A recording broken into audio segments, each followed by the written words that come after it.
Kulihat ibu pertiwi sedang bersusah hati.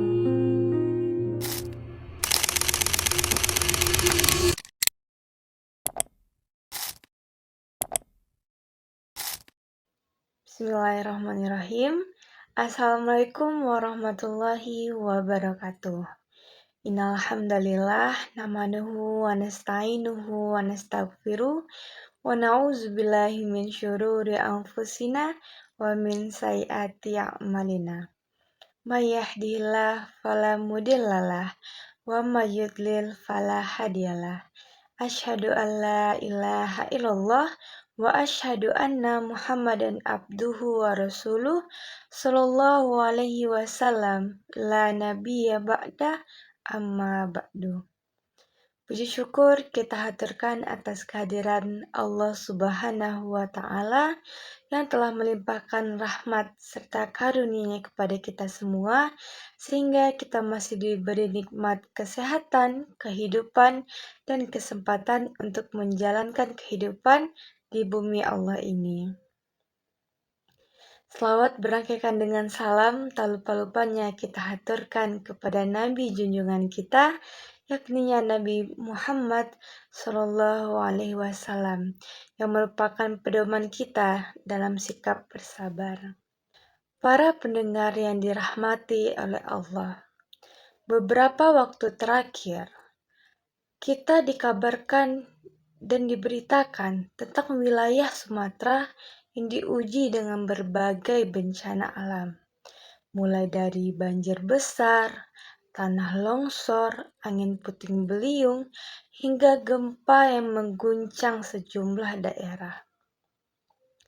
Musibah yang datang bertubi-tubi ini telah merenggut banyak korban jiwa, menghancurkan rumah warga, merusak masjid, sekolah, serta memutus akses jalan dan listrik. Nah, dalam keadaan seperti ini, wajar bila di hati kita atau hati saudara kita yang merasakan akan merasa berat dan sedih. Banyak di antara saudara kita yang harus merasakan pedihnya kehilangan. Ada yang kehilangan orang tercinta, ada yang kehilangan rumah yang selama ini menjadi pelindungnya, dan ada pula yang kehilangan harta benda yang mereka kumpulkan sedikit demi sedikit. Nah, semua ini tentu mengguncang perasaan dan menguji keteguhan kita sebagai seorang hamba. Namun, Islam datang untuk mengajarkan kita bahwa setiap cobaan yang diberikan kepada kita itu tuh hadir dengan hikmah. Dan tidak ada ujian yang datang sia-sia. Dan kesabaran adalah kunci untuk melewatinya. Dengan bersabar, kita bersandar kepada Allah serta saling menguatkan satu sama lain. Insya Allah setiap duka dan cobaan yang kita dapat itu akan berubah menjadi pintu pahala dan penguat iman. Allah telah menegaskan hal ini di dalam Quran surah Al-Baqarah ayat 155 sampai 156 yang berbunyi, A'udzu billahi minasy syaithanir rajim. Bismillahirrahmanirrahim. وَلَنَبْلُوَنَّكُمْ بِشَيْءٍ مِنَ الْخَوْفِ وَالْجُوعِ وَنَقْصٍ مِنَ الْأَمْوَالِ وَالْأَنفُسِ وَالثَّمَرَاتِ وَبَشِّرِ الصَّابِرِينَ الَّذِينَ إِذَا أَصَابَتْهُمْ مُصِيبَةٌ قَالُوا إِنَّا لِلَّهِ وَإِنَّا إِلَيْهِ رَاجِعُونَ. Nah, Ayat ini berarti, dan sungguh akan kami uji kalian dengan sedikit ketakutan, kelaparan, kekurangan harta, jiwa, dan buah-buahan. Dan sampaikanlah kabar gembira kepada orang-orang yang sabar, yaitu orang-orang yang ketika mereka ditimpa oleh musibah, mereka berkata, sesungguhnya kami milik Allah dan sesungguhnya hanya kepadanya lah kami kembali. Nah,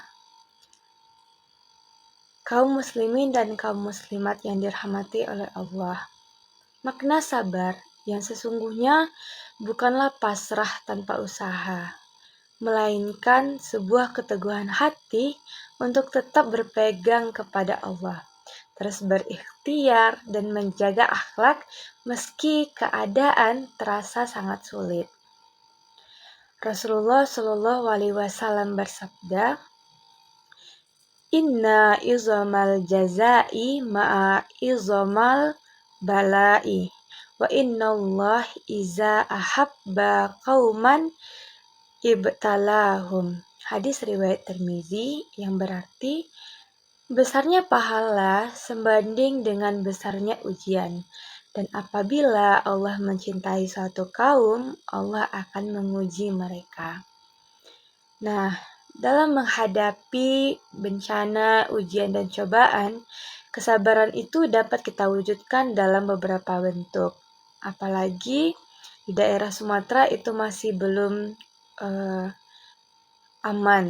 Nah, yang pertama kita bisa menggunakan sabar dalam menerima takdir, yaitu kita tidak menyalahkan Allah dan tidak berputus asa.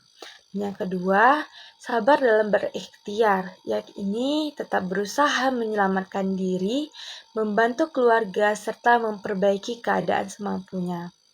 Dan yang ketiga, kita itu sabar dalam ketaatan, dengan terus menjaga ibadah seperti sholat, doa, dan istighfar. Meskipun situasi sedang kacau, kita tetap harus memperbanyak berdoa dan bermunajat kepada Allah. Dan yang keempat, sabar menahan diri dari keburukan, seperti kita tidak menyebarkan berita hoaks, tidak mengkambing hitamkan pihak lain, dan tidak memanfaatkan musibah untuk kepentingan kita pribadi. Nah, kaum muslimin dan kaum muslimat, di balik setiap ujian, selalu ada hikmah yang Allah siapkan. Musibah dapat menjadi penghapus dosa, pengangkat derajat seorang hamba, serta pembentuk kekuatan mental, hingga penumbuh solidaritas sosial, serta pengingat bahwa dunia bukan tempat tinggal selamanya. Adapun sikap yang dapat kita lakukan ketika musibah datang, seperti musibah bencana alam, adalah kita harus tetap tenang dan tidak panik. Kita bisa membantu keluarga dan tetangga sekitar, serta mengikuti arahan dari BPBD dan juga pihak yang berwenang. Selain itu, kita dapat memperbanyak zikir dan doa seperti hasbunallah wa ni'mal wakil, ni'mal maula wa ni'man nasir. Dengan mengurangi keluhan serta memperbanyak istighfar dan sedekah, dan menjadi cara terbaik untuk menenangkan hati dan memperkuat iman dalam menghadapi cobaan. Para pendengar yang dirahmati oleh Allah, sabar adalah cahaya di tengah gelapnya ujian. Allah berjanji bahwa setiap kesulitan pasti disertai dengan kemudahan. Tidak ada musibah yang sia-sia bagi seorang muslim. Semoga Allah selalu menguatkan kita dan juga saudara-saudara kita yang sedang tertimpa bencana. Semoga Allah menjaga kita dari mara bahaya dan menjadikan kita hamba-hamba yang sabar dalam setiap keadaan. Mungkin sekian yang dapat saya sampaikan. Bila ada salah kata, saya mohon maaf. Kepada Allah saya mohon ampun. Saya akhiri dengan wabillahi taufik walhidayah. Wassalamualaikum warahmatullahi wabarakatuh. Ku lihat di bumi seperti